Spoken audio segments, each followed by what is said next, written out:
بندوں کے ذمے ہے کہ اللہ کی اطاعت کو ضروری سمجھے کہ اصل اطاعت ہے مذہب میں اصل اطاعت ہے. جی ہاں، اطاعت کے اندر آدمی پابند ہو جاتا ہے، جان سے بھی، مال سے بھی، عمل سے بھی، نیت سے بھی، ترتیب سے بھی.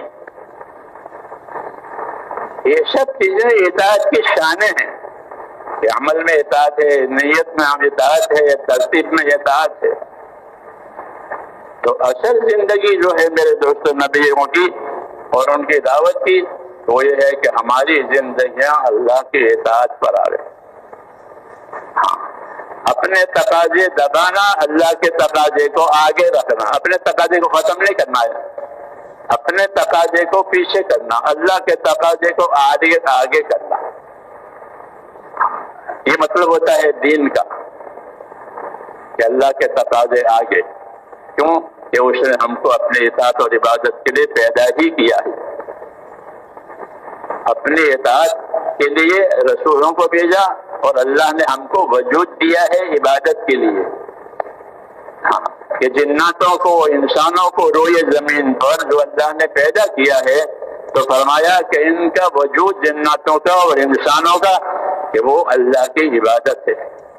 وما خلقت الجن والانس الا ليعبدون. یہ مقصد زندگی کہلاتا ہے کہ ہم نے انسانوں کو اور انسانوں سے پہلے جناتوں کو، کیونکہ جناتوں کو پہلے پیدا کیا تھا، تو ہم نے انسانوں کو اور اسی طریقے سے جناتوں کو اپنی عبادت اور بندگی کے لیے پیدا کیا ہے. یہ زندگی کا اصلی مقصد ہوا کہ زندگیاں بندگی کے لیے دی ہے، اور بندگی ہی سے زندگی کامیاب ہوگی. زندگی بے بندگی شرمندگی، زندگی بابندگی خرسندگی، زندگی بے بندگی شرمندگی، زندگی بابندگی خرسندگی. کہ زندگی بغیر بندگی کی شرمندگی ہوگی، پچھتاوا ہوگا کہ مایا لٹ گئی اور کام بنا نہیں. پچھتاوا اسی وقت ہوتا ہے کہ مایا لٹ گئی، مایا چلی گئی اور کام بنا نہیں. تو پھر آدمی پر ایک کیفیت نازل ہوتی ہے اندر، جلن. اس کو پچھتاوا کہتے ہیں، اس کو حسرت کہتے ہیں. حسرت کہتے ہیں کہ اب حسرت ہو گئی کہ جو اصل کام تھا وہ نہیں ہوا. اسی کو کہ زندگی بے بندگی شرمندگی. پھر بعد مرتبہ اب اس نقصان کی وجہ سے وہ لوگوں کے سامنے شرمندہ بھی ہوتا ہے. اپنے اندر تو حسرت اور پچھتاوا ہوتا ہی ہے اور لوگوں کے سامنے بھی شرمندہ ہوتا ہے. ہاں، کیوں کہ اس کی یہ کمی لوگوں کے سامنے ظاہر ہو گئی. اس لیے بتایا گیا کہ زندگی اصل اللہ کے اطاعت اور تابعداری کے لیے ہے، کوئی نیا سبق نہیں ہے. تمام انبیاء کرام کی آمد صرف اسی وجہ سے ہوئی ہے. وما ارسلنا من رسول الا ليطاع باذن اللہ. کہ ہم نے جب کبھی رسولوں کو زمین پر بھیجا ہے، پیدا کیا ہے، تو خالص اسی مقصد کے لیے پیدا کیا ہے کہ وہ ان کو ایسی تعلیم دے، ایسی دعوت دے، ایسی تربیت کرے کہ ان کی زندگیوں میں اللہ کی اطاعت اور تابعداری آ جائے. اور یہی اصلی سبق ہے اسلام میں، کہ اسلام میں اطاعت، کہ وہ اطاعت اصل ہے. یہ اطاعت کہ وہ اصل ہے. اور اطاعت کے درجے ہیں. سب سے بڑا درجہ اور سب سے بڑی بات اطاعت میں وہ اللہ کے اطاعت ہے کہ اللہ کے اطاعت کرو. اطیعوا اللہ، اللہ کے اطاعت کرو. اور اللہ کے اطاعت کو سمجھنے کے لیے رسول کی اطاعت کرو. رسول تم کو اللہ کی اطاعت سمجھائے گا. رسول کی اطاعت اور اللہ کی اطاعت ایک ہی چیز ہے. اللہ کی اطاعت اور رسول کی اطاعت ایک ہی چیز ہے. من یطع الرسول فقد اطاع اللہ. جس نے رسول کا نقشہ اور رسول والی ترتیب لی، اس نے اللہ کی اطاعت کر لی. تو رسول اور اللہ، ان کی اطاعت میں کوئی تغیر نہیں ہے. عبادت تو خالص اللہ کی ہوگی، اطاعت اللہ کی بھی ہوگی، رسول بھی ہوگی. اس لیے میرے دوستو، اصل زندگی جو ہے وہ یہ ہے کہ زندگیوں میں اللہ کی اطاعت اور تابعداری آوے. یہ اصل ہے. جو جس حال میں ہے اس حال میں اللہ کے اطاعت پر رہے.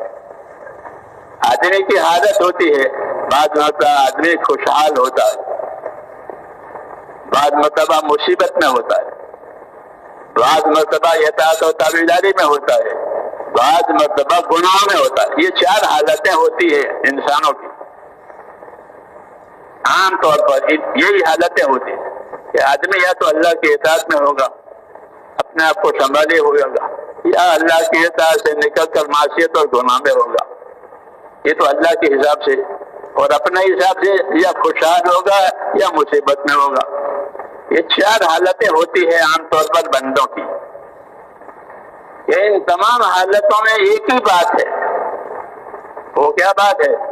کہ زندگیاں اللہ کی اطاعت پر آ گئی۔ خوشحال ہے تو خوشحالی کے اطاعت، کہ اللہ نے مجھے خوشحال بنایا ہے، مال سے، جان سے، ہر لائن سے مجھے خوشحالی دی ہے، تو خوشحالی کا اظہار کرو، یعنی نعمتیں دی ہے تو نعمتیں کھاؤ، پیو، فائدہ اٹھاؤ، اور جو حکم دیے ہیں اس خوشحالی میں وہ حکم بھی پورے کرو۔ حدیث پاک میں ہے کہ ان اللہ یحب ان یری علی عبدہ اثر نعمتہ، حدیث پاک میں ہے کہ ان اللہ یحب ان یری علی عبدہ اثر نعمتہ، کہ اللہ کو یہ بات پسند ہے اور اللہ اس بات سے خوش ہوتے ہیں کہ بندے کو کوئی نعمت دی ہے اللہ نے تو اس نعمت کا اس کے اوپر اثر ہو۔ بات سمجھ میں آ رہی ہے؟ بات سمجھ میں آ رہی ہے؟ ہاں، اس لیے کہ سمجھانے کے لیے بات ہی ہوتی ہے اور کچھ ہوتا ہے نہیں، اور کیا کرے؟ اللہ نے بھی کلام اتارا ہے، اپنی بات اتاری ہے۔ جی ہاں، تو حدیث پاک کا یہ مضمون ہے کہ ان اللہ یحب ان یری علی عبدہ اثر نعمتہ، کہ اللہ کو یہ بات پسند ہے کہ بندے کو کوئی نعمت ملی ہے تو اس نعمت کا اس کے اوپر اثر ہو۔ یہ بات اس وقت پیش آئی تھی کہ ایک آدمی حضور صلی اللہ علیہ وسلم کی خدمت میں حاضر ہوا، میلا کچالا، بال بکھرے ہوئے، ایسی شکل میں۔ آپ نے اس سے پوچھا کہ تمہارے پاس مال ہے؟ کہ جی ہاں میرے پاس تو مال ہے، میرے پاس تو لونڈے غلام بھی ہیں، خدمت گزار بھی ہیں۔ تو فرمایا جب تمہارے پاس نعمتیں ہیں تو تم پر نعمت کا اثر ہونا چاہیے، کہ تم کو اللہ نے پہننے کے لیا ہے تو میلے کوچے کو، تم کو اللہ نے خوشحال بنایا ہے تو اپنی حالت بھی اچھی بناؤ۔ تو ایک طریقہ بتایا، کیونکہ نبی کے ذمہ ہوتا ہے کہ طریقوں کی تعلیم دے۔ لوگ طریقے جانتے نہیں ہیں، اپنے طبیعت کے تقاضے جانتے ہیں، کھانا پینا سونا، یہ تقاضے طبیعت کے تقاضے ہیں، جانور میں بھی ہوتا ہے، انسان میں بھی ہوتے ہیں، وہ تو سب جانتے ہیں، لیکن اپنی زندگی میں کیا طریقے ہونے چاہیے جس سے آدمی اس راستے پر چل کر اللہ سے ملے؟ طریقے من راستہ، تو کون سا راستہ؟ کہ وہ راستہ کہ جس راستے پر گزر کر کے وہ اللہ سے ملے، اور اللہ سے حال میں ملے کہ اللہ اس سے راضی ہو یا اللہ سے راضی ہو۔ اس طریقے کی تعلیم دینے کے لیے نبی آتا ہے، کیونکہ نبی کو ان باتوں کی تعلیم اللہ دیتا ہے۔ ہاں، نبیوں کو ان باتوں کی تعلیم اللہ دیتے ہیں، اس لیے نبیوں پر ایمان لانا بھی فرض ہے جس طرح اللہ پر ایمان لانا فرض ہے، کہ اللہ پر ایمان لاؤ، اللہ کو اللہ مانو، پھر اللہ کا پیغام لے کر نبی آوے تو نبی کی بات مانو، اور نبی کا اپنے آپ کو تابعدار کرو، کیونکہ نبی اللہ کا منشا اور اللہ کی مراد سمجھانے کے لیے آتے ہیں۔ جب نبی اللہ کی مراد اور منشا سمجھا دے اور اس پر وہ چلے تو پھر یہ آدمی سے اللہ راضی ہوگا، اور یہی اصل ہے کہ اللہ راضی ہو جائے۔ وَرِضْوَانٌ مِّنَ اللَّهِ أَكْبَرُ، وَرِضْوَانٌ مِّنَ اللَّهِ أَكْبَرُ، کہ اللہ کا راضی ہو جانا یہ سب سے بڑی بات ہے۔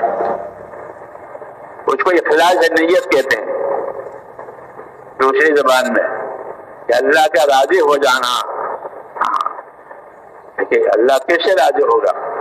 کہ اللہ تعالیٰ راضی ہوگا اخلاص نیت سے، اتباع سنت سے، دین پر استقامت سے، اپنے گناہوں پر ندامت سے۔ یہ وہ چیزیں ہیں میرے بھائیوں کہ جس سے اللہ راضی ہوتا ہے۔ کوئی اپنے گناہوں پر ندامت کر کے پچھتانے لگا، یا اللہ مجھ سے گناہ ہو گیا، میں نے گناہ کیا، تو اللہ کو اس کی ندامت پسند ہے، لأن الندامت توبۃ، کیونکہ ندامت جو ہوتی ہے، پچھتاوا ہوتی ہے، وہ بھی ایک قسم کی توبہ ہے۔ کیا وہ اپنی پہلی حالت سے ہٹا ہے اور دوسری اس حالت سے وہ پریشان ہے، اسے پچھتا رہا ہے۔ قرآن ندامت و توبۃ، کہ ندامت آدمی کو ہو گئی، پچھتاوا ہو گیا اپنے گناہ غلطی پر، کہ یہ اس کی توبہ ہے۔ اور توبہ کہ توبہ اللہ تعالیٰ سے ملنے کا پہلا دروازہ ہے، اللہ کو راضی کرنے کا پہلا دروازہ ہی توبہ ہے۔ التائبون العابدون السائحون الراحون، یہ کہ توبہ کرنے والے، عبادت کرنے والے، سیر سیاحت کرنے والے، یہ اصل لوگ ہیں۔ تو پہلی اطاعت کا دروازہ کہ زندگیوں میں توبہ آئے، زندگیوں میں توبہ یعنی اللہ کی طرف رجوع ہو جاؤ۔ اطاعت اس کو کہتے ہیں جو اپنی غلط زندگیوں سے اللہ کی طرف لوٹ کر آئے۔ نبی جب آتا ہے تو وہ اس سنت کو قائم کرتا ہے کہ لوگوں کی زندگیوں میں توبہ آئے، کافر کفر سے توبہ کرے، کافر کفر سے توبہ کرے، اور عاصی اور گنہگار گناہوں سے توبہ کرے۔ جی ہاں، اس طرح اپنی ہر کمی کمزوری سے توبہ کر کے اگلی منزل پر جاوے، اگلی منزل پر جاوے، اللہ کی طرف آگے بڑھے۔ یہ ہوتی ہے دعوت کہ اپنے اطاعت میں، اپنے تابعداری میں اللہ کی طرف آگے بڑھو۔ ہاں، یوں کہا کہ سابقو، آگے بڑھو۔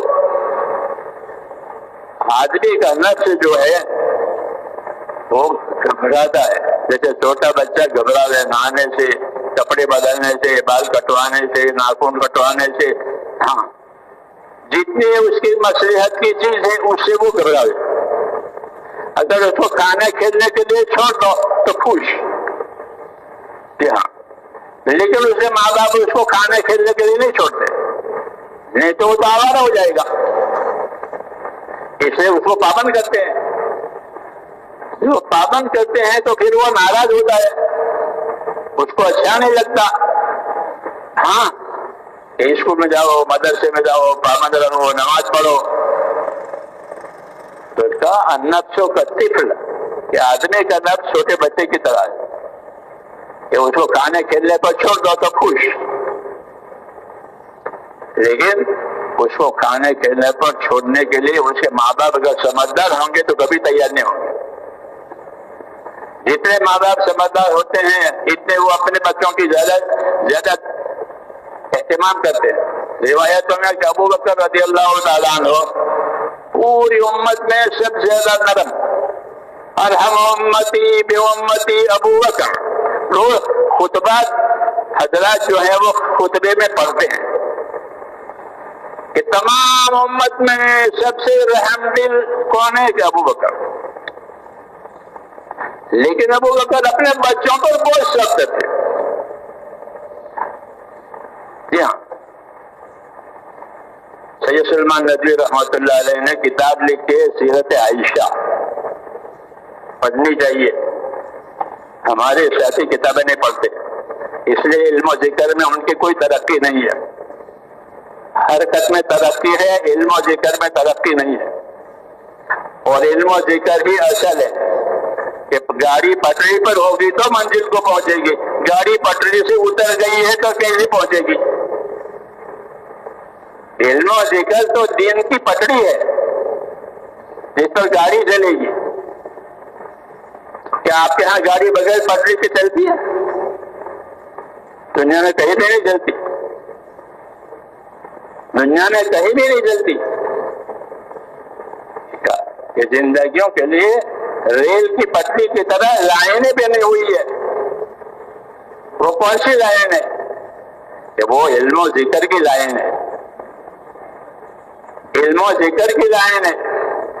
امت کو علم و ذکر دیا گیا ہے، خالی دعوت نہیں دی گئی ہے.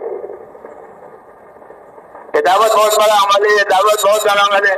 یہ دعوت بہت بڑا عمل اس لیے ہے کہ اس سے جہالت ختم ہوتی ہے. دعوت اس لیے بہت بڑا ہے کہ اس کی وجہ سے زندگی کی ذمہ داریاں سمجھ میں آتی ہے. دعوت اس لیے بڑا عمل ہے کہ اس کی وجہ سے اللہ رسول سے تعلق پیدا ہوتا ہے. دعوت اس لیے بڑی ہے کہ اس کی وجہ سے دوسروں کے حقوق کی پہچان ہوتی ہے. دعوت اس لیے بڑی ہے کہ اس کی وجہ سے آخرت سمجھ میں آتی ہے. تو دعوت کی عظمت سے انکار نہیں ہے، لیکن اس کی دعوت کی عظمت کے کیا کیا وجوہات ہیں وہ بھی جاننا ضروری ہے. وہ جاننا ضروری ہے. تو یہ اس کے